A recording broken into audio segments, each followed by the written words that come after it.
মির্জা ফখরুল ইসলাম আলমগীর যেটা বলছেন সেটা তো অবশ্যই একটা অ্যালার্মিং বিষয়, সে ব্যাপারে কোনোই সন্দেহ নাই। যা ওনারা যেটা অ্যাড্রেস করতে পারছেন যে মৌলবাদের উত্থান হয়েছে বা মৌলবাদের উত্থান হচ্ছে। আমি একটু পিছনে ফিরে যাই, 2001 সালে, 2004 সালে, 2005 সালে, আপনি যদি মানে 2001 সালে আমি তখন ছায়ানটের গান শুনতে গেছিলাম, মানে পহেলা বৈশাখের অনুষ্ঠানে। আমি জাস্ট ছায়ানটের পিছনে বসেছিলাম, যেখানে বেদিটা হয়, যেখানে রমনার বটমূলে। যখন নাকি বোমাটা বাস্ট হলো, তখন আমরা ভেবেছিলাম যে আমরা অনেক ফ্রেন্ড ওখানে যে বসি সব সময়, তো সেই সময়টা বসতাম আমরা যখন, তখন একটু ইয়াংই ছিলাম। তো তখন আমরা ভেবেছিলাম ট্রান্সফরমার বাস্ট হয়েছে, বিকজ আমাদের এটা কল্পনাতেও করি নাই যে ছায়ানটের মতো জায়গায় পহেলা বৈশাখ মানে আমাদের বর্ষবরণের একটা মুহূর্তে শুরুতে ভোরবেলা এই ঘটনা ঘটতে পারে, বোমা হামলা। এটা একটা অবিশ্বাস্য ব্যাপার ছিল। আমরা ইন্ট্রোডিউস হলাম যে না, তারপরে আমার এক ফ্রেন্ড গেল, গিয়ে খোঁজ নিল, বললো না ওখানে তো হাত পড়ে আছে, পা পড়ে আছে, ওটা তো আসলে ট্রান্সফরমার না মনে হয়। তখন আমরা বুঝিনি। যাই হোক, আমরা জানলাম যে পরে এটা বোমা হামলা। তারপরে 2004-এর 21 আগস্টের গ্রেনেড হামলা তো আমরা জানি। একাধারে সমস্ত সিনেমা হলগুলাতে বোমা হামলা, সেটা জানি। ময়মনসিংহ এর ঘটনা আমরা জানি। 2005 সালে বোধহয় 64 জেলা 63 জেলাতে একসাথে বোমা হামলা হয়েছে একই দিনে, 17 August, if I am not wrong, series বোমা হামলা। তো এই যে বোমা হামলাগুলা, এই বোমা হামলা কার কোন সরকারের সময় হয়েছে এটা বলেন আবেপুল ভাই? বিএনপি সরকারের সময়।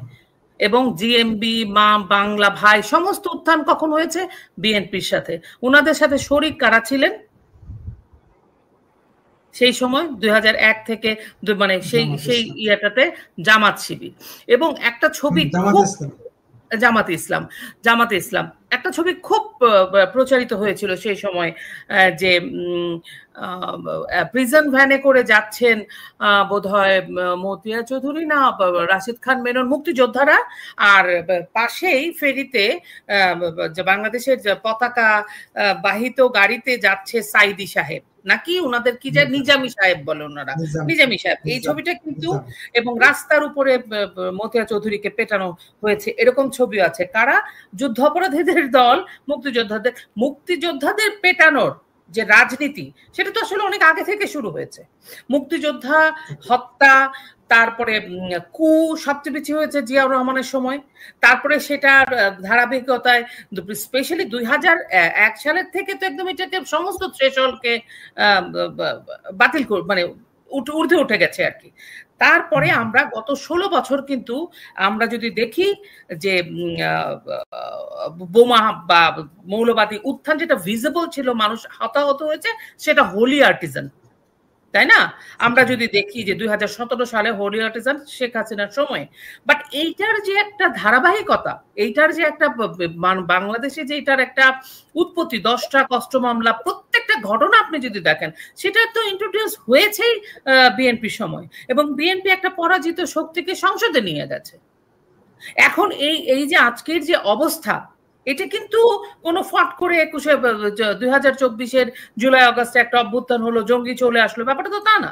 এখন একটা কথা আপনি যদি দেখেন, সোশ্যাল মিডিয়াতে বারবার লেখা হয় যে শেখ হাসিনার সমস্ত জঙ্গিদের একটা বোতলের মধ্যে ভরে রেখেছিল, মানে জেলখানায় আটকানো বা তাদেরকে দমানো টমানো, এরকম কিন্তু প্রাচী আপা যারা সোশ্যাল মিডিয়াতে খুব বেশি সরব, তারা কিন্তু এটা দেখেন না, এটা কিন্তু লেখা ছিল। এবং সেই যে বোতলে আটকানোর লেখা ছিল, এই প্যান্ডোর এই বক্স খুলে দেওয়া হয়েছে। এখন সমস্ত জঙ্গি আবার বাইরে, আবার সেই 2001-এর বিএনপি জামাতের সময়ের মতো এখন সমস্ত মুক্তিযোদ্ধারা জেলে, জঙ্গিরা বাইরে। আজকেও আমি দেখলাম হাসানুল হকিনুর জন্য আরেকটা নতুন কেসের জন্য ওনাকে কোন কোর্টে তোলা হয়েছে।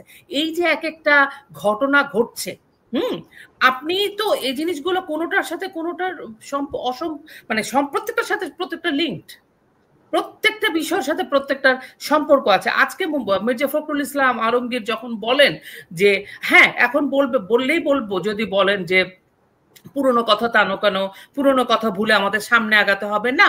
কিছু কিছু বিষয় আপনি পুরনো কথা, আপনি একটা গাছ লাগাবেন, সেই গাছটা বড় হতে হতে 20 বছর পরে কোথায় যায় দাঁড়াবে, দ্যাট ইজ ইম্পর্টেন্ট থিং। আপনারা তখন এই জামাতকে সমাজ কল্যাণ মন্ত্রণালয় দিয়েছিলেন। আমি 2001-এর যখন নাকি জামাতের সাথে কোয়ালিশন করলেন, সমাজ কল্যাণ মন্ত্রণালয় দিয়েছেন। শিক্ষা মানে ভাইটাল কিছু জায়গাগুলাতে আপনারা এই এই মন্ত্রণালয়গুলা কতগুলা মানে আমরা সবাই জানি জামাতকে দিয়েছিলেন। এখন গ্রামে গঞ্জে সব জায়গায় ছড়িয়ে গেছে। এখন আপনি চিন্তা করেন 2004, 5, 6 সনে যে বাচ্চাটা 6 বছর, তার আজকে কোথায়? বা যে নাকি একটা সরকারি চাকরিজীবী হয়ে ঢুকছিল, সে তো জামাতের প্রোডাক্ট। আমরা সবসময় বলি যে সমস্ত সচিবালয়গুলোতে অমুক জায়গায় তমুক জায়গায় স্বৈরাচারের দোষর আছে। আমি তো আসলে যে গুরুত্বপূর্ণ যারা বয়স্ক হয়ে গেছে সচিব, আমলা যারা এখন রিটায়ারমেন্টে যাবে, বা রিটায়ার্ড পুলিশ অফিসাররা, অফিসার তো না, রিটায়ার্ড আমলারা, রিটায়ার্ড আর্মি অফিসাররা, তারা সবাই নাকি এই 24-এর ষড়যন্ত্রের সাথে জড়িত ছিল। এরা তো সবাই এদের প্রোডাক্ট। এরা সেই সময় চাকরি বাকরি পেয়েছে, মানে তারা ওইখানে অ্যাবজর্ভড হয়েছে। আজকে তারা একটা পাওয়ারফুল জায়গায়, তাদের কথা বলার একটা জায়গা হয়েছে, তাদের একটা নেটওয়ার্ক হয়েছে। সেই নেটওয়ার্কের ফল কনসিকুয়েন্সেস আমরা 2024-এ এসে দেখতে পাচ্ছি। আমি বলছি না যে আওয়ামী লীগকে আমি ব্লাইন্ড চেক দিয়ে দিচ্ছি না যে আওয়ামী লীগের কোনো দোষ নেই, অবশ্যই আছে, অবশ্যই আছে। 16 বছর যথেষ্ট সময় ছিল। অ্যাটলিস্ট একটা মানে অ্যাটলিস্ট যে বাচ্চাটা 16 বছরের আগে যে বাচ্চাটা 4 বছর বয়স ছিল, সেই বাচ্চাটাকে একটা পরিশোধন বা সেই জায়গাগুলোতে আমরা ওয়ার্ক করতে পারতো আওয়ামী লীগ গভর্নমেন্ট, যেটা তারা এড়িয়ে গেছে, যেটা আমি জানি না কেন, যেটা তারা করতে পারবে, যেটা তারা আওয়ামী লীগেরও তো বলা হয় যে 3টা ফোর্স আছে, 3টা ধারা, একটা হচ্ছে মধ্যপন্থা ধারা, একটা হচ্ছে বামপন্থা ধারার আওয়ামী লীগ, একটা মধ্যপন্থা ধারা আওয়ামী লীগ, একটা মৌলবাদী পন্থা ধারার আওয়ামী লীগ। এবং এটাও আমি শুনি যে এখন যে মৌলবাদী পন্থার আওয়ামী লীগরা গত 6-7 বছর অনেক বেশি পাওয়ারফুল ছিল, তাদের কথা চলা হইতো, এরকম আমরা শুনি। আমি তো আর জানি না, আমি তার আওয়ামী লীগ করি না বা আমি কোনো দল করি না। আমি একজন অ্যাক্টিভিস্ট, পলিটিক্যাল, আমি অ্যানালাইসিস করে যেটা বুঝি সেটা আমি বলতে পারছি। কিন্তু আপনি যেটা বলেন মির্জা ফখরুল সাহেবের end of the story, long story short, যে অবশ্যই এটা খুবই চিন্তার বিষয়। কারণ আপনারা 2024-এ মিস্টার ইউনূস যখন ক্ষমতায় আসলেন, সমস্ত জঙ্গিগুলাকে উনি ছেড়ে দিলেন, জঙ্গিগুলাকে ছেড়ে দিলেন। এবং যারা সমাজে কথা বলতে পারতো, যারা মানবাধিকার নিয়ে কথা বলতে পারতো, যেহেতু আমার মানবাধিকার আমার ফিল, সেই জন্য আমি মানবাধিকার বিষয়টা, যারা সংবাদপত্রে যারা নিজের প্রতিবাদ জানাতে পারতো। কেন 2024-এর জুলাই আগস্টের আপনি সংবাদপত্রগুলো দেখেন, তখন তো আওয়ামী লীগ ক্ষমতায় ছিল, তখন তো মানে ধুমসে সব পেপার যদি এগুলো না প্রচার করতো তাহলে এটাকে এত স্প্রেড হইতো বিপুল ভাই? তখনকার সংবাদগুলো আপনি মিলিয়ে দেখেন, তখন তারা সমস্ত নিউজ পেপারগুলা আন্দোলনের খবর বা বিপ্লবের খবর বা প্রহসনের খবর প্রচার করতে পারে নাই? পেরেছে তো, শেখ হাসিনার সময় পেরেছে। এখন আপনি সমস্ত শোনা যায় যে সংবাদপত্রগুলোর মুখ বন্ধ, সাংবাদিকরা জেলে, মানবাধিকার কর্মীরা জেলে, মুক্তিযোদ্ধারা জেলে। বাইরে আপনি কাদেরকে ফুলের মালা দিয়ে আনতেছেন? জঙ্গিদের আনতেছেন। এবং তখন যখন নাকি জঙ্গিরা রিলিজ হলো, হ্যাঁ, তখন কি বিএনপি কোনো স্টেটমেন্ট দিয়েছে? মির্জা ফখরুল ইসলাম আলমগীর কি 1 বছর আগে স্টেটমেন্ট দিয়েছে যে না আপনারা যা করছেন এটা ঠিক নয়? তারা মুক্তিযুদ্ধ নিয়ে কথা হয়েছে, তারা চুপ থেকেছে।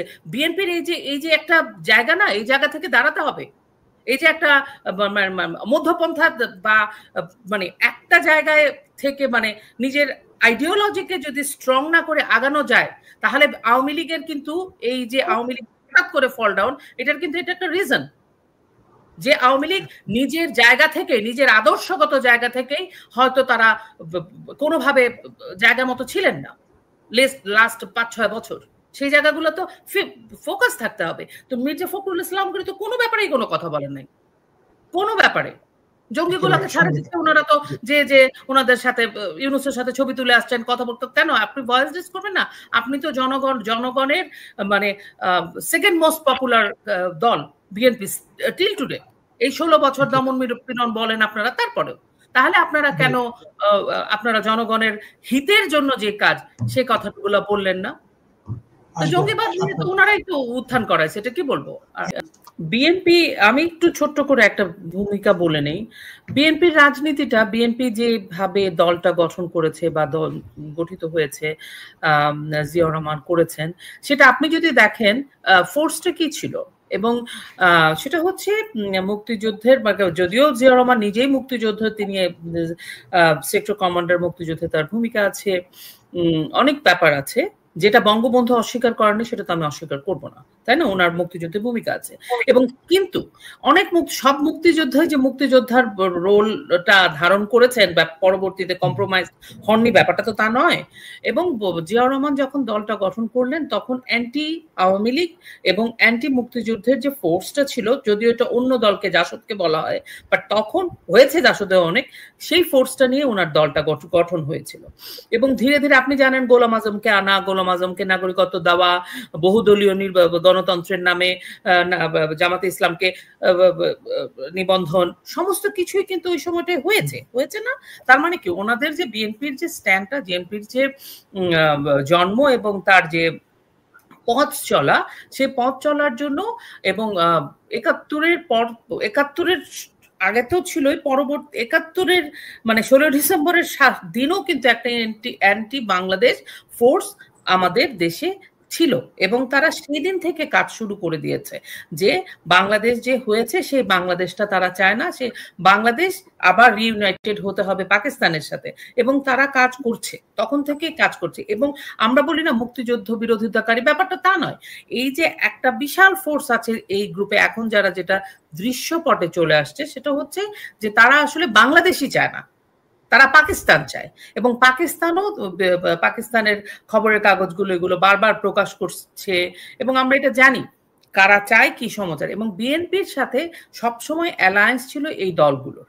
এবং ২০০১-এ ওনারা যখন নাকি সরাসরি ওনাদের সাথে অ্যালায়েন্সে গেল, ওনাদেরকে ক্ষমতায় নিয়ে গেল, কি হলো না, ভোটের রাজনীতির জন্য এই কৌশল করা এক জিনিস, আর আপনি ফুল পাওয়ার দিয়ে দিবেন, দুটো কিন্তু দুই জিনিস। তাহলে ২০২৪-এ এসে বিএনপি কিন্তু এভাবেই চলে আসছিল, হ্যাঁ, অ্যান্টি আওয়ামী লীগ, অ্যান্টি মুক্তিযোদ্ধার যে ফোর্সটা যারা আছে তাদের সাথে তারা একটা পাওয়ারফুল জায়গায় ছিল। তাহলে ২০২৪-এ এসে সমস্যাটা কোথায় হলো? কেন বিএনপির এখন তো একচ্ছত্রভাবে বিএনপিরই ক্ষমতায় যাওয়ার কথা, নির্বাচন হওয়ার কথা, বিএনপি যা বলবে সেটাই হওয়ার কথা, তাহলে হচ্ছে না কেন? হচ্ছে না রিজন কারণ ইন দ্য মিন টাইম ওনাদেরকে ঢাল করে যে প্যারাসাইট গুলা, পরাজিত শক্তিগুলো ওনাদেরকে উপর ভর করে নিজেদের শক্তি সঞ্চয় করছিল ২০২৪-এর পরে আমরা, এবং বিএনপি নিজেও রিয়েলাইজ করলো যে তার যেই ফোর্সটাকে নিয়ে তারা এই যে এতদিন পথ চললো, তাদের B team, C team, D team হিসেবে এখন তারাই আসলে অনেক পাওয়ারফুল হয়ে গেছে। বিএনপিকে এখন তাদের আর প্রয়োজন নাই। বিএনপির রাজনীতির যে কৌশলটা, এখন বিএনপি নিজেই কৌশল নির্ধারণ করতে পারছে না। এক হচ্ছে ওনাদের যে ভারপ্রাপ্ত চেয়ারম্যান, উনি বিদেশে থাকেন, ওনার বিরুদ্ধে অনেক ধরনের ব্যাপার স্যাপার আছে, কেস আছে, অ্যাসাইলামে আছেন, মানে আমি ঠিক জানি না, তো উনি থাকেন না। তার উপর আবার বিএনপির এখন কৌশলটা নতুন করে ভাবতে হচ্ছে, কারণ উনি যাদেরকে ভর করে যা শক্তিশালী হয়েছিলেন সে মেজরিটি পোর্শন ওনার থেকে বাইরে চলে গেছেন, তারা নিজেরা একটা ইন্ডিপেন্ডেন্ট ইন্ডিভিজুয়াল শক্তি হয়ে ওনাদের মুখোমুখি দাঁড়িয়ে গেছেন। এইখানে হয়েছে বিএনপির প্রবলেম। আমি যতটুকু আমার বুদ্ধিতে আমরা অ্যানালাইসিস করে আমি যতটুকু বুঝলাম, এই অবস্থায় তাহলে মির্জা ফখরুল ইসলাম আলমগীর একবার আপনি দেখবেন উনি বলছেন জঙ্গিবাদী উত্থান, উনি কি এটা ধারণ করেন? এই যে ৩২-এ গিয়ে সাদেক হোসেন খোকা, এই যে আবারও মুক্তিযুদ্ধে চলে যেতে হয়, মুক্তিযোদ্ধার ছেলে ৩২ নাম্বার গিয়ে উনি বসে থেকে বলছেন যে তারেক তোমায় কথা দিলাম ৩২ নাম্বার দখল নিলাম। আপনার মনে আছে? এই যে ১৫ই আগস্টের কথা আমি বলতেছি, তো এই কথাটা কোন মুক্তিযোদ্ধার সন্তান বলতে পারে? ৩২ নাম্বার তো সে আওয়ামী লীগের বা শেখ হাসিনার সম্পদ নয়, এটা তো বাংলাদেশের সম্পদ, মুক্তিযোদ্ধার সম্পদ। আমার তো বিএনপির ব্যাপারে অনেক কিছু আছে, কিন্তু বিএনপি একটা ভোটের রাজনীতিতে জনগণের অনেক একটা পোর্শন, একটা পার্সেন্টেজ বিএনপিকে সমর্থন করে। আমি তো তাকে ডিজাউন করতে পারি না, আমি তো তাকে ইগনোর করতে পারি না। আমি ওন করার কথা বলছি না, আমি ইগনোর করতে পারি না, আমাকে এগুলো তো কাউন্ট করতে হবে। তো পলিটিক্স করতে চাইলে আপনার যদি আদর্শগত জায়গা, বিএনপির আমার কাছে মনে হয় এখন আদর্শ সংকট, বিএনপির লক্ষ্যহীন অবস্থার মধ্যে আছেন। সেই জন্য দেখবেন আজকে মির্জা ফখরুল ইসলাম আলমগীর এই কথা বলছেন, কালকেই উনি অন্য কথা বলবেন। মির্জা ফখরুল ইসলাম আলমগীর, আমি যত কথাই বলি শায়লা আহমেদ লোপা, রাজনীতিতে উনি আমার মানে ওনার যে রাজনীতির যে জীবন, রাজনীতির যে ধারাবাহিকতা, রাজনীতির যে